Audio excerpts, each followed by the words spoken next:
पुढली बातमी नागपूर जिल्ह्यामधील धामणा येथील चामुंडी एक्सप्लोजिव्ह कारखान्यामध्ये आज आग लागून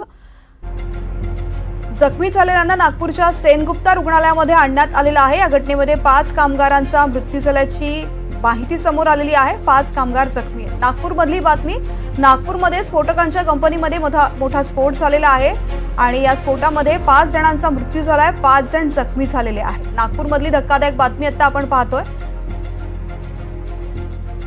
संजय तिवारी माझे सहकारी आपल्या सोबत आहेत। संजय, नेमकं काय घडलंय?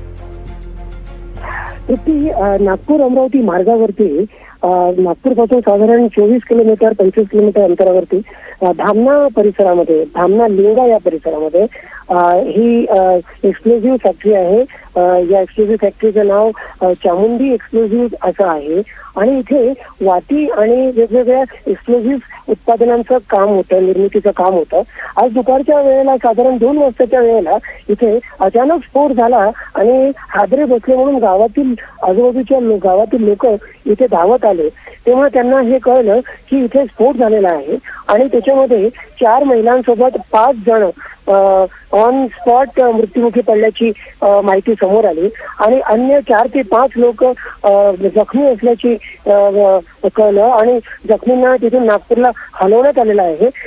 यावेळी सर्वप्रथम इथे पोहोचणाऱ्यांपैकी आजूबाजूचे गावचे नागरिक आणि माजी गृहमंत्री अनिल देशमुख जे इथे जवळच होते ते इथे आले। त्यांच्याशी आम्ही बोललो तर त्यांनी आम्हाला सांगितलं की कारखान्याचे जे मालक आहेत आणि जे वरिष्ठ अधिकारी आहेत ते सगळे इथून स्फोट झाल्यानंतर लगोलग बेपत्ता झाले, इथून गायब झाले। लोकांना मदत करण्याऐवजी, कर्मचाऱ्यांना, कामगारांना, मजुरांना मदत करण्याऐवजी, त्यांना सुरक्षित रुग्णालयात नेण्याऐवजी ते बेपत्ता झाले आणि इथे त्यावेळेला अँब्युलन्स सुद्धा नव्हती, रुग्णवाहिका नव्हती। इथे जे आपल्याला माहिती आहे विस्फोटक नियंत्रण कायदा आहे त्यानुसार इथे अँब्युलन्स तर पाहिजे, सुरक्षा व्यवस्था पाहिजे, त्याशिवाय इथे डॉक्टर आणि सगळी मेडिकल फॅसिलिटी सुद्धा, फर्स्ट एड सुद्धा इथे उपलब्ध असायला पाहिजे। पण अशी कुठलीही व्यवस्था इथे नसल्याचं इथे आढळून आलेलं आहे आणि ही एक फार धक्कादायक बाब आहे।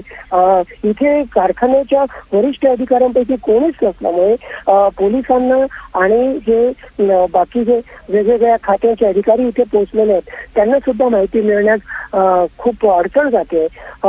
जिथे ज्या ठिकाणी स्टोअर करण्यात आलेले होते हे एक्सप्लोजिव्ह ज्यांचा स्फोट झाला त्या ठिकाणी आम्ही आता इथे पोहोचलेलो आहे।